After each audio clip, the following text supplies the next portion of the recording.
आप सभी को मेरा नमस्कार। आप सभी मुझे जानते होंगे, मेरा नाम शौर्य प्रताप है और मैं एक छोटा सा यूट्यूबर हूँ। लेकिन हम यहाँ किसी को हम रोस्ट करने के लिए नहीं आए हैं। हम यहाँ पर एक अभी घटना हुई है उसके बारे में कुछ बताने आए हैं। आप सभी ने सुना ही होगा जो कोलकाता में अभी रेप हुआ है। आई थिंक जो लेडी ट्रेनी डॉक्टर्स थी उसका नाम आई थिंक मोमिता देवनाथ था। उसके साथ दरिंदगी की सारी हदें पार कर दी हैं। कोई मतलब अगर यार एक सिंपल से मुझसे तो बोला भी नहीं जा रहा। एक सिंपल अगर इंसान होता है तो उसके अंदर देखा जाए तो मतलब उसके अंदर 5 से 6 मिलीलीटर्स जो सीमन होता है और उस लड़की के अंदर से यार मतलब 150 ग्राम्स सीमन मिला है। तो कहीं ना कहीं देखा जाए इसमें कितना गलत हुआ है। और उस लड़की के साथ हैवानियत की तो सारी हदें ही पार कर दी हैं। उसकी ये जो थायराइड हड्डी होती है वो भी तोड़ दी गई। आई थिंक उसके जीभ काट दी गई। और उस लड़की के साथ इतना गलत क्यों किया यार?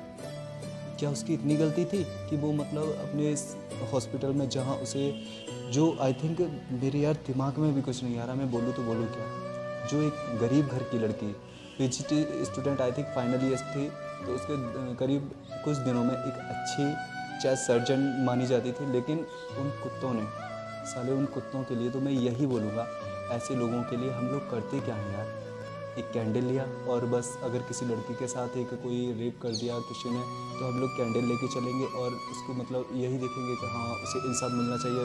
लोग मतलब चीख चीख के यही बोलेंगे we want justice, we want justice. क्या इससे कुछ इंसाफ मिलेगा? नहीं मिलेगा। तो उसके लिए सबसे पहले हम लोगों को एकत्रित होना पड़ेगा। हम सभी से एक ही चीज़ बोलते हैं और पर फिर भी ये जो एकदम ये आई थिंक यार ये जो घटना हुई है उससे जो पश्चिम बंगाल की सरकार है वहाँ पे ममता दीदी हैं। वैसे तो बहुत सारी बोलती हैं कि हम ये कर देंगे वो कर देंगे। हमारे यहाँ की गवर्नमेंट भी यही बोलती है कि बेटी बचाओ बेटी पढ़ाओ। क्या यही अंजाम है उस मिशन का? अगर एक गरीब घर की लड़की आगे चल के कुछ करना चाहती है तो लोग उसे करने क्यों नहीं देते यार? सोचते हैं कि एक गरीब घर की लड़की बहुत पैसा खर्च करके एक डॉक्टर बनने वाली होती है और वो लड़की जो एक नॉर्मल इंसान है, मैं बोल रहा हूँ, अगर मैं अपने आई थिंक अगर 24 घंटे जग गया ना तो मैं करीब करीब 2 दिन तक सोना पड़ेगा मुझे, तब अपनी नींद पूरी कर पाऊँगा। वो लड़की एक 36 घंटे से कंटिन्यू ड्यूटी करके और अपने ही जो उनका मतलब जो रेस्ट टाइम था तो उसमें ही वो मतलब कहीं अपनी रेस्ट कर रही थी। लेकिन उन कुत्तों ने इसका गलत फ़ायदा उठाया और उसके साथ 10 लोगों ने मिलकर उसके साथ रेप किया। क्या हमारे यहाँ की गवर्नमेंट कुछ कर रही है? कुछ नहीं करने वाली। पूरे हिंदुस्तान से कहना चाहते हैं। और शायद जो सरकार के चमचे हैं और जो सरकार के कुछ नुमाइंदे हैं उन्हें भी शायद ये बात बुरी लगे। My dear countryman, a new Nirbhaya is a being created and our government just gives it and nothing else will happen. My sister, if we want to stop all this, we all have to unite.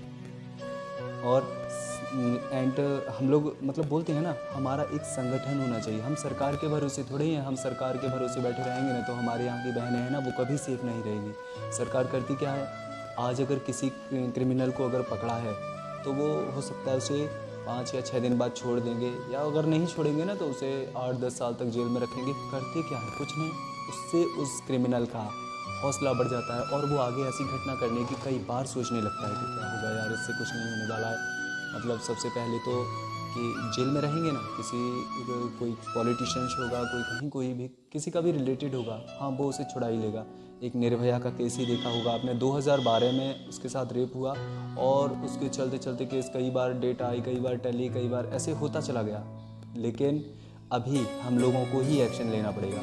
तो मैं अपने यहाँ की बहनों से यही बोलना चाहूँगा, my sister, if we want to stop all this we all have to unit. हमें अपना एक संगठन बनाना पड़ेगा जिसके थ्रू हम अपने जो क्रिमिनल्स हैं ना उन सभी को एक जो उन्हें सज़ा है वो देनी चाहिए। And such days should be wind alive to be the interaction. एक हम लोग यही करेंगे, अगर कोई क्रिमिनल है, किसी ने अगर रेप किया है तो उसे बीच चौराहे पर खड़ा करके उसे ज़िंदा जलाना चाहिए, ताकि ऐसा करने से आगे भी लोग सोचें। लेकिन हमारे यहाँ की गवर्नमेंट कुछ नहीं करने वाली इसके लिए, क्योंकि कोई ना कोई तो पॉलिटिशियंस में होगा। अगर डर लेकर चलते हैं ना उससे कभी इंसाफ नहीं मिलेगा।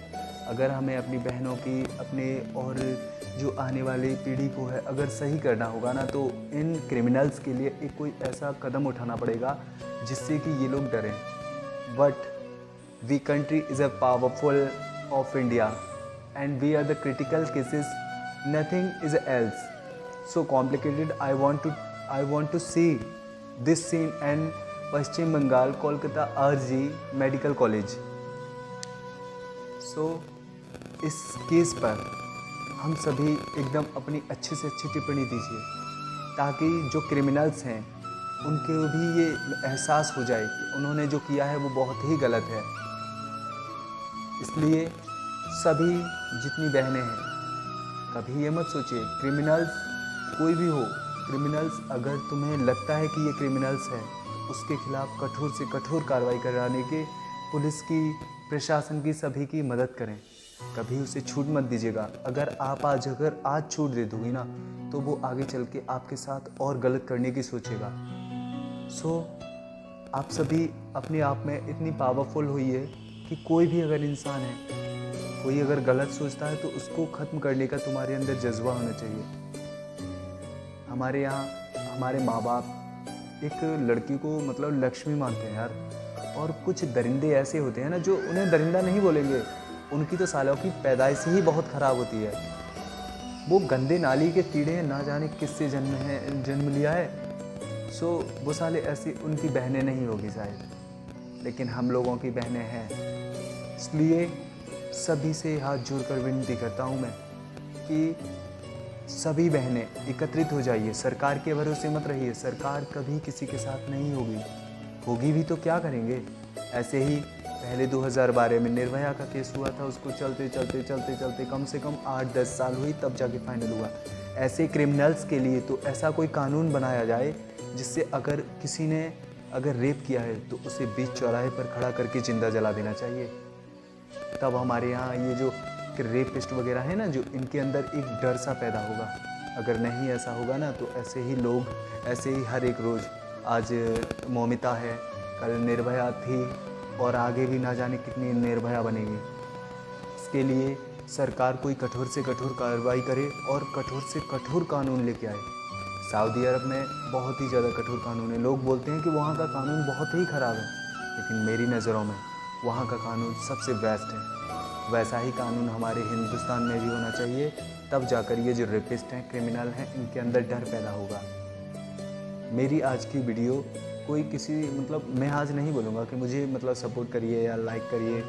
मैं इतना बड़ा यूट्यूबर भी नहीं हूँ, मैं अपनी जॉब करता हूँ बस। मेरे अंदर इतना गुस्सा था, अगर उस बहन का अगर मुझ जैसा कोई भाई होता तो चाहे बेशक मैं मर जाता या मुझे बेशक फांसी हो जाती, उनको सालों को थाने में घुसकर उनको गोली मारता, उनको जान से मार देता। जिस तरह मेरी बहन तड़पी है ना, उससे कई गुना ज़्यादा उन्हें तड़पाता। सो आज की हमारी वीडियो यहीं तक थी। आप सभी को जय श्री राम, जय श्री राम, जय हिंदुस्तान, जय भारत, जय हिंद।